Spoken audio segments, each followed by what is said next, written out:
Well, good morning, everyone. Once again, welcome to another week, start of another week. Hope you're having a great start to your day. And I want to say hello to a few folks here. Francis Marie, you're up numero uno on my screen. Rosalinda, Niagara Falls, good morning. Evangeline, Mike from Norland. Nick from our staff, good morning. Andrea, Niagara Falls. Babika, good morning.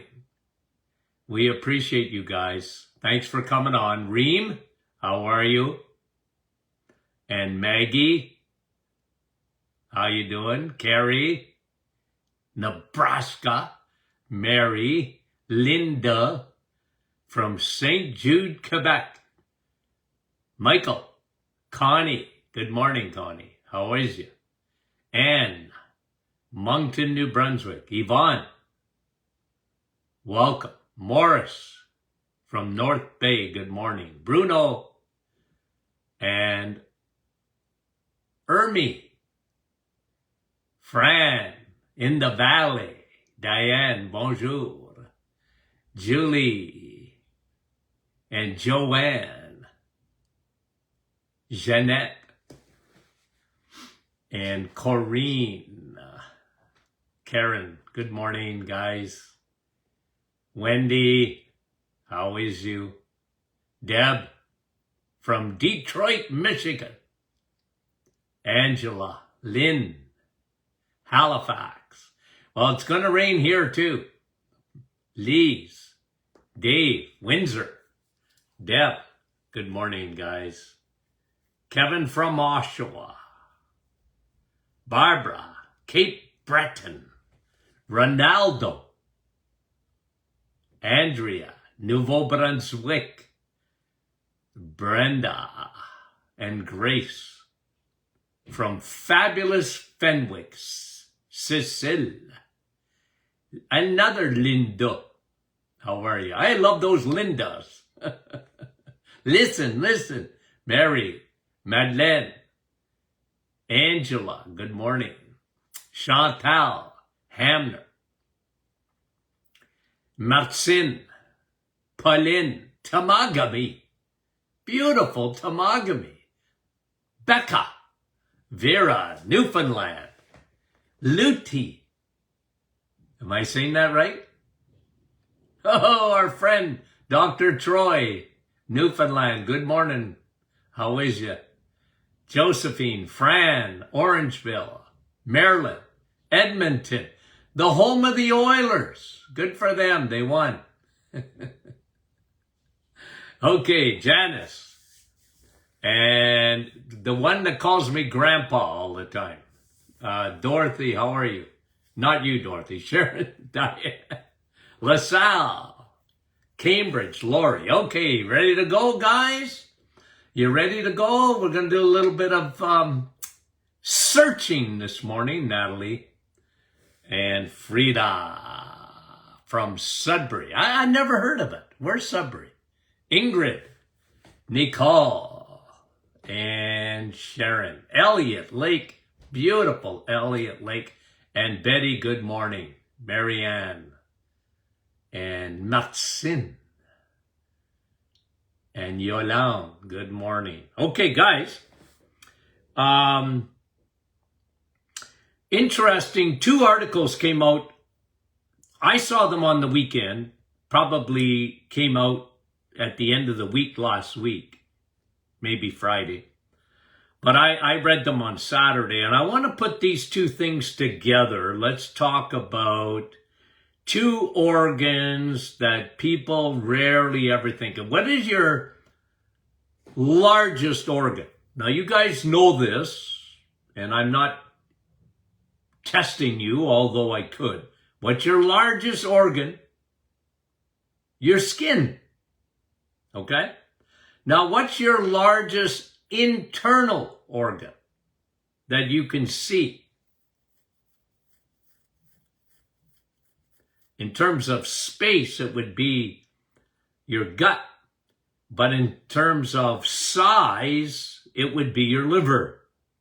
Okay, now look, I brought out, so those, again, I always have to do this because people, these live are made into podcasts.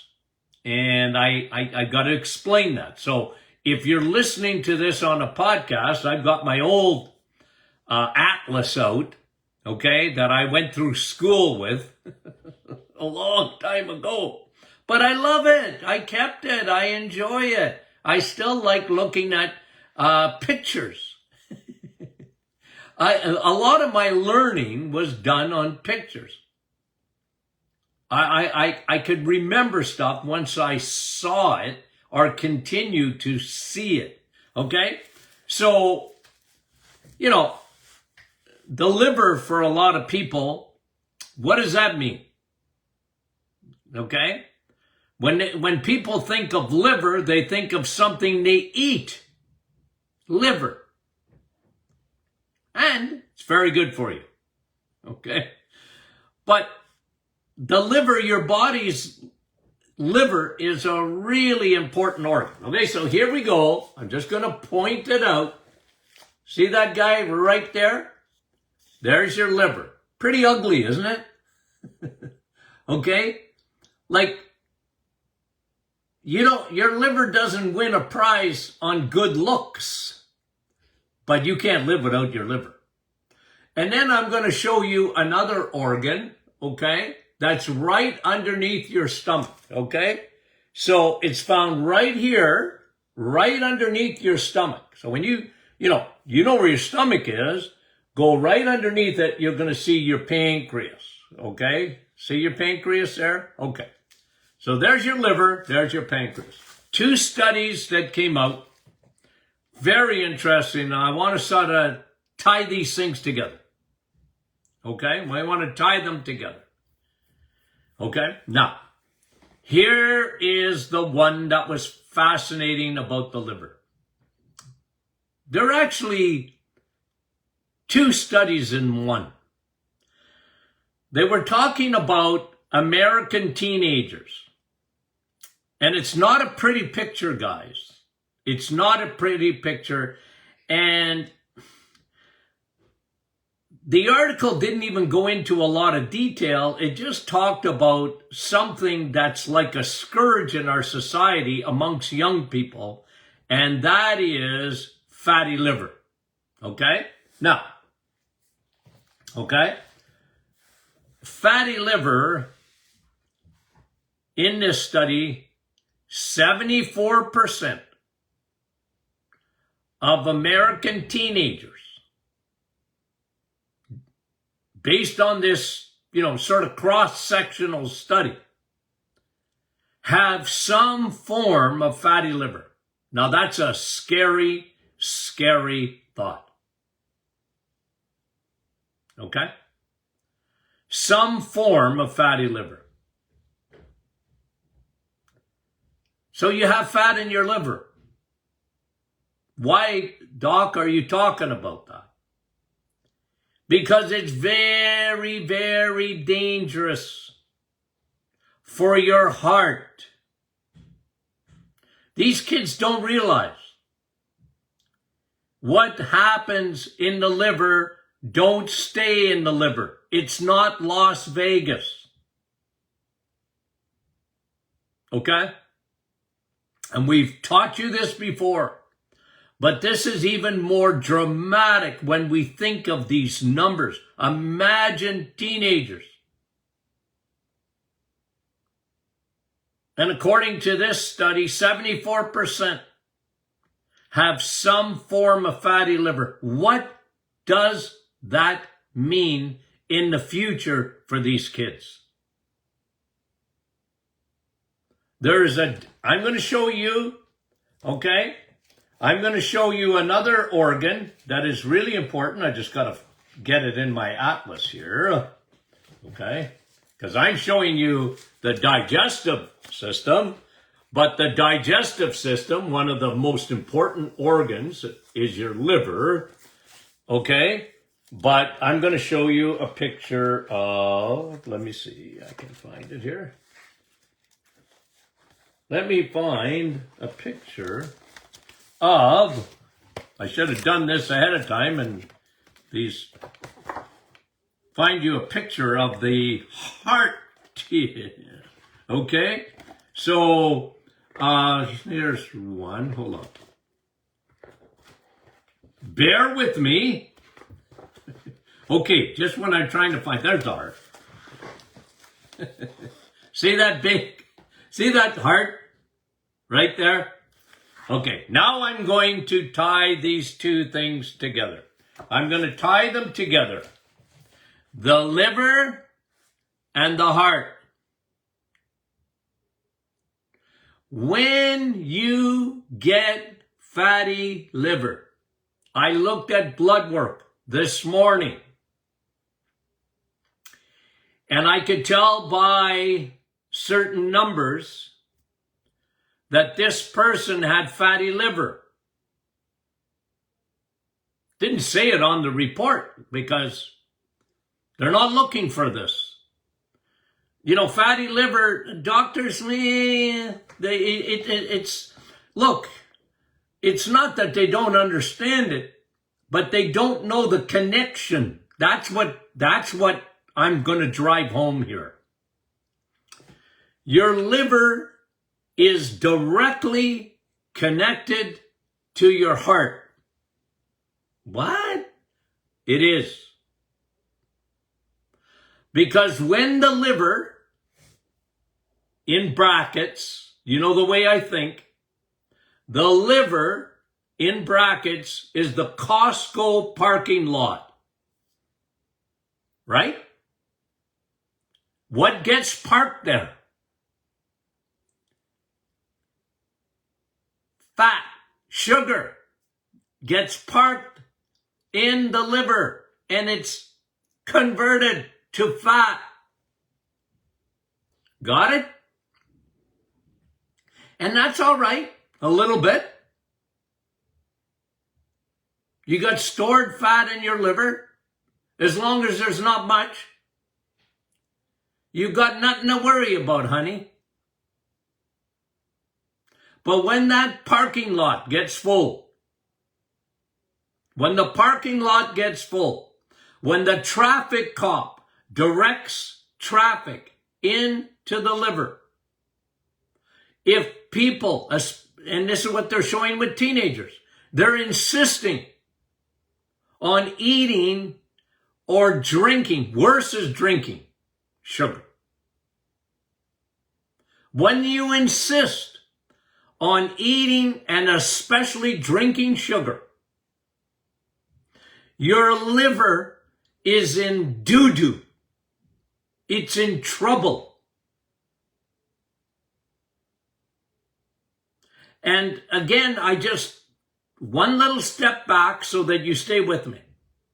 The worst sugar is Frankenstein sugar, created by man, high fructose corn syrup. That takes a beeline to your liver rapidly. Kids don't eat. You think kids think about that? When they eat ice cream and drink soda?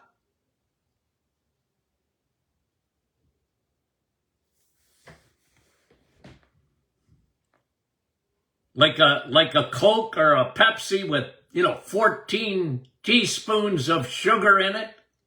Orange juice with 14, at least, teaspoons of sugar in it. Or apple juice. Or these lattes. Kids like... I always wonder what young people are doing. What young people are doing at Starbucks. Or even Tim Hortons or whatever. Look, I was young when I loved coffee, okay? I love coffee because my grandmother, my mother wouldn't let me drink it, but my grandma, you know what grandmothers are like, right? Do you know? They never say no. And I liked the smell of coffee when I was a kid. When my mom made it, I wanted to drink it because it smelled so good. But the only way I could drink it when I was a kid, I'm talking about 12 years old or whatever, because my grandma let me drink it. She would have let me drink anything. Because I could talk my grandmother into anything. Okay? But she'd make that percolated coffee. And she was French, so she called me C-Tone, like little Tony. Because my dad was Tony. C-Tone, you want coffee? Yeah. And the only way I could stomach it when I was a little guy, I had to put a lot of sugar in it. Okay? But it's the only way I could drink it. But you see these kids, I mean, what do you do? I almost, when I go into Starbucks or whatever, and what are you guys doing here? You don't like coffee? Yeah, well, we like it in a latte with lots of sugar in it. Okay, that's why you drink coffee. Because that's not the real vitamin C when you're adding sugar to it. Anyways. Okay? It's all the sugar these kids are consuming. We're up to 200 pounds of sugar a year on average. Isn't that incredible? What are we thinking? And these things are coming home to roost. But what this study didn't say, it only said almost 75% of teenagers in the United States have some form of fatty liver. What they don't realize what that means. What happens in the liver will not stay in the liver. Because if you insist on eating sugar or drinking sugar, your body has to do something with it. Then it stores it. And when the parking lot is full, your liver, 75% of teenagers, imagine. You know what even this article didn't say? What disaster that brings to a distal organ called your heart. A distal organ. It's not that far away from your liver, but they are directly connected. Why is that? I want you to think along with me. Most of you probably already know this. But it's amazing to me. It's amazing to me that the world of medicine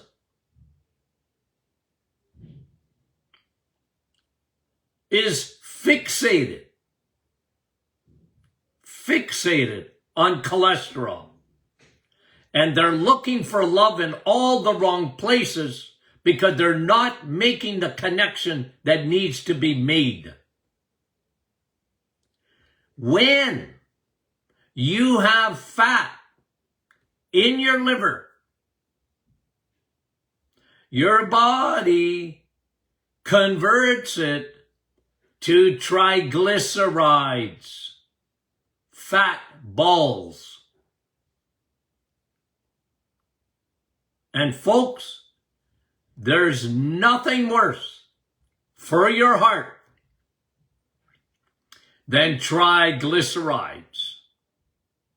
When you have high TGs, triglycerides, it's why, guys, I get so fixated on your blood work.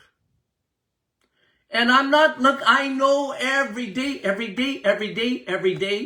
every day, I get people that want to talk to me about their cholesterol, and I'm not interested.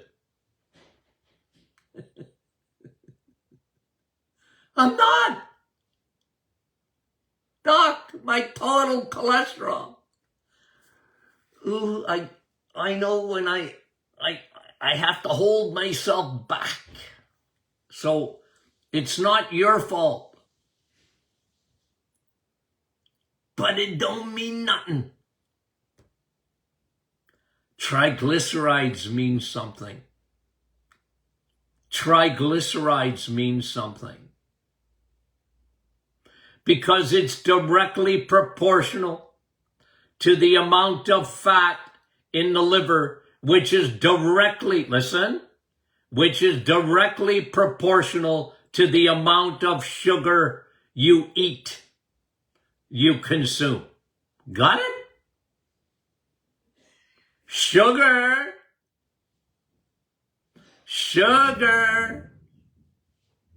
cannot stay in the bloodstream. You know that. I know that.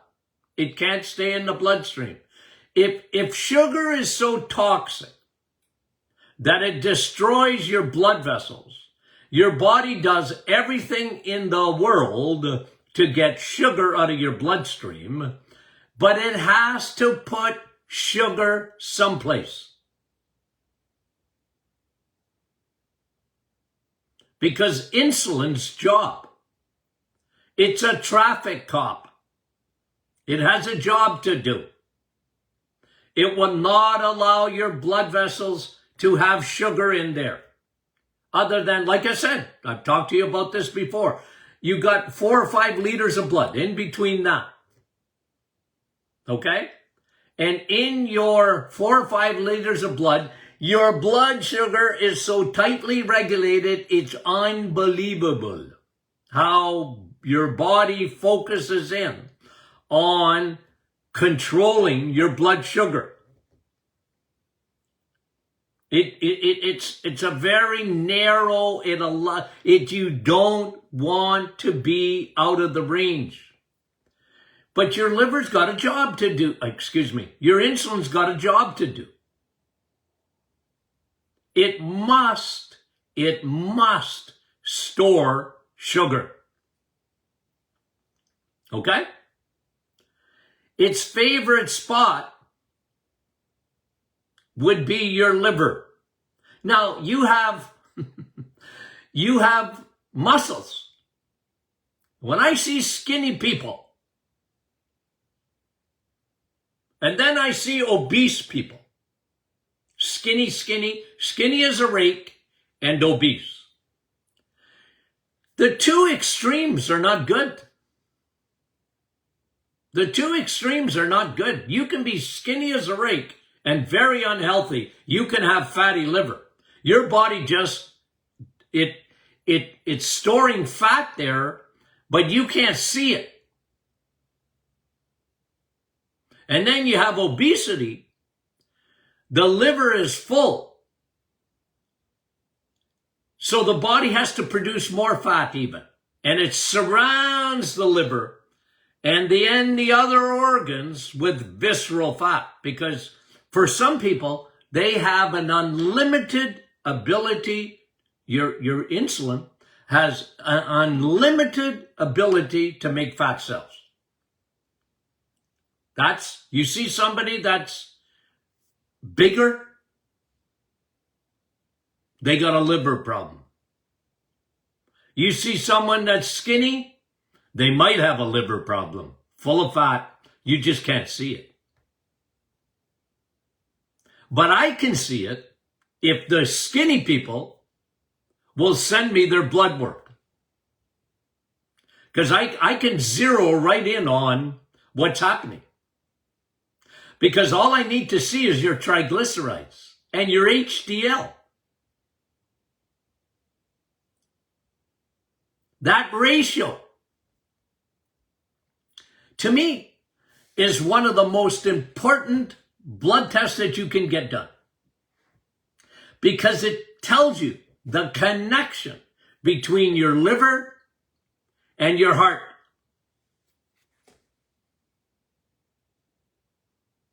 And guys, I hate to be the bearer of bad news, but most physicians do not know this, and the reason they don't know it is because medicine, to some extent, has been hijacked by the pharmaceutical companies. And instead of looking at food, because this is a food problem, when these studies say 74%, let's round it off. 75% of teenagers have some form of fatty liver. Guys, we're in deep trouble in this country. Because when we talk about Americans, Canadians, we're good neighbors. You know, our habits are very, very similar, right? This is a disaster in the making. Because when you get fatty liver, your body's response to it is to elevate your triglycerides.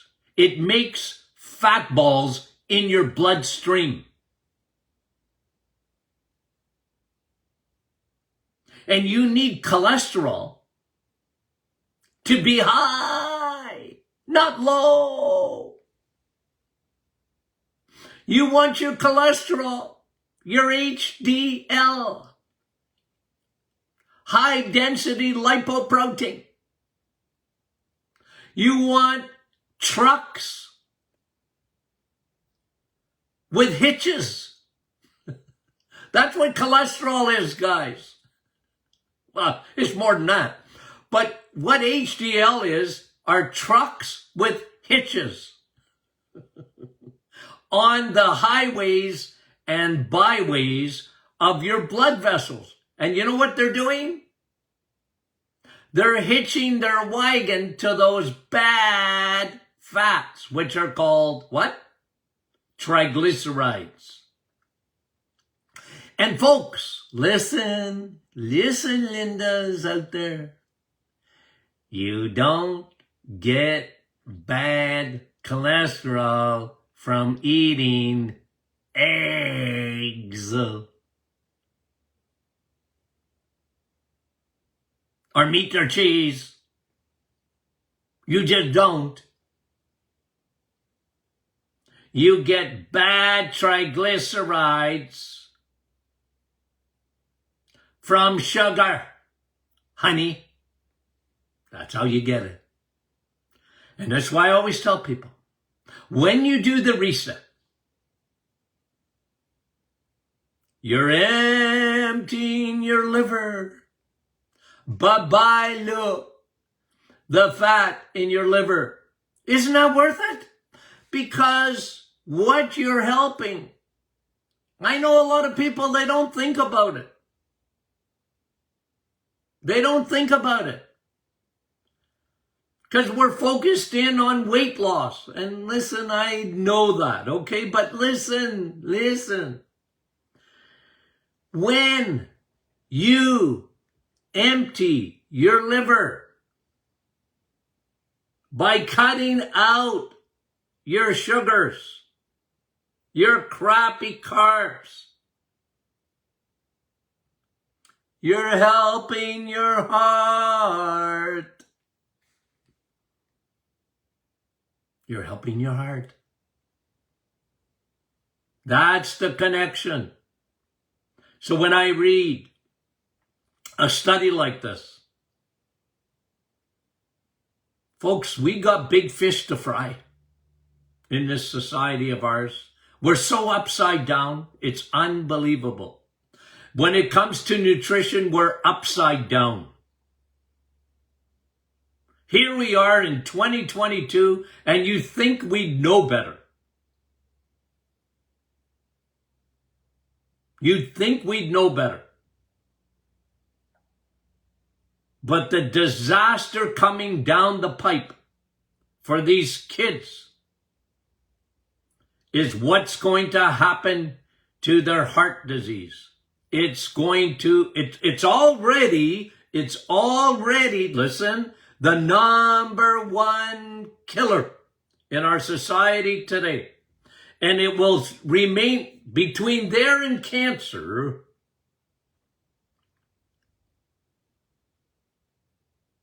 Because we don't think the way we should think. We're not into prevention. We're into detection. And listen, if you're not even looking at the right numbers, if the premise, medicine has the wrong premise, you can't solve you can't get to the right answer if you have the wrong premise to start with. I've been screaming this for 50 years.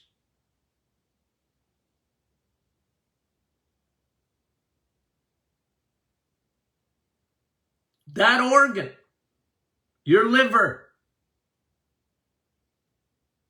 it plays a big factor to heart disease. And the first thing that usually goes wrong away from your liver, okay? Let's say you're not even looking at blood work. Usually the first thing that goes wrong is, not always, but often, is high blood pressure. Yep. And when you get high blood pressure, it ain't salt. It's not salt. I'm sorry. It's not. It's sugar. It's not salt. It's sugar. Babe. I know. It's hard to change a leper's spots, isn't it? It's hard to change people's thinking. They make boogeymans out of the wrong things. Well, there's the boogeyman. Cholesterol. Doc, how many eggs can I eat in a week? 1 or 2? Doc, should I eat the yolk? Ooh. I'm very patient, by the way. I'm very patient with my patients. No, I am, okay? But when I get that, right? How many eggs can I eat? My doctor said, oh, why don't you go to your plumber instead? Make an appointment with your plumber and say, can I talk to you about how many eggs I can eat? Well, I'm being facetious, but I mean it. Call your plumber and say, Dr. Martin said I could call you. How many eggs can I have in a week? And they'll go, I don't know. Well, that's a better answer than what you're going to hear from most doctors. You better limit that because eggs have cholesterol. And cholesterol it's gonna clog up your arteries. It's gonna clog them up. No, that doesn't. No, it doesn't. The more eggs you eat, the more trucks with a hitch that are going through your bloodstream looking to hitch their wagon to triglycerides. Now, guys, that's biochemistry 101. It's just the way your body operates. But I'm telling you, I watched it happen before my eyeballs. I've given you all the history of it. It started with one serial killer. His name was Ancel Keys. He was actually a pathologist. He started the whole rigmarole. He lied and people died. That's why I call him a serial killer. He lied and people died. And it didn't matter how many people tried to change his mind. He went to his death, Ancel Keys. I don't even know if he believed it, but he sure still preached it. Cholesterol is the boogeyman. Hook, line, and sinker. Medicine bought it. The food industry loved it. The cereal companies were giving each other high fives. And the rest is history. And what do we see today? Is heart disease better? Nope, it's not. Is it better? No, it's not. It's worse. It's worse. And because the solution, listen, this is a really important part of it. Because the solution is food, and it goes against the religion of the pharmaceutical companies and medical dogma,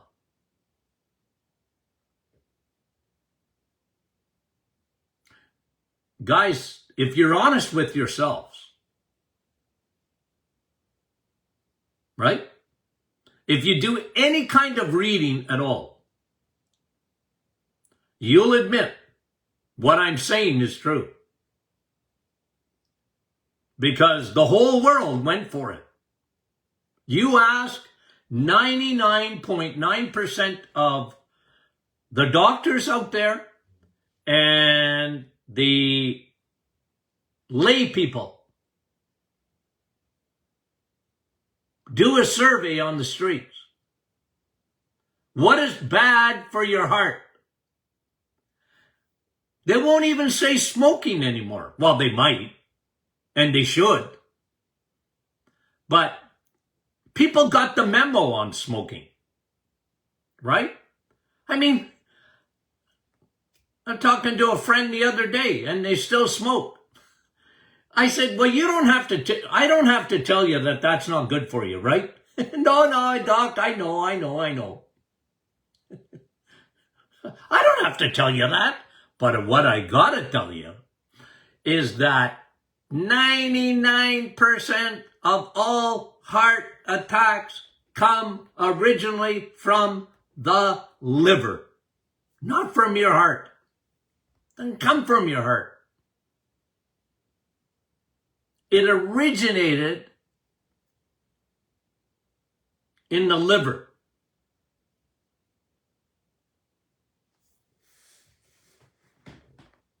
And the higher your cholesterol is, the better it is. I'm not talking about total cholesterol or whatever. I don't care. You can't make me care.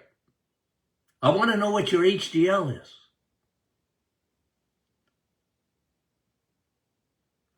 Ooh. Guys, hi. I'm not even going to get to I was going to talk about your pancreas. Maybe we'll do that tomorrow. Isn't that an incredible study, guys? When you think of it? Where our teenage population is? And it doesn't bode well for our future, for these kids. I feel sorry for them. They've been duped. They've been duped. I don't like getting duped. I'm sorry. I'm going to tell it like it is. Okay? You don't want me on here trying to, give you fluff. I won't do it. I won't do it. I know it's controversial. Anyway. Did you have fun today? Okay, guys. Hey, we've got a great week coming up. We really do. Okay? So, what the idea of this, too, is it's for you, right? So I'm aiming at you, and then you guys aim at other people. You know what? It's just information that has to get out there, in my opinion. Spread the news. And you can share it on Facebook, or you can get people to join our private Facebook group, which you're doing. Tens of thousands of people. We have the Doctors In podcast. Okay? They can download to their smart device. Okay? And they can watch it there. Isn't that good? Okay. So lots of ways to be active. Okay, guys, we love you, and we'll talk to you soon.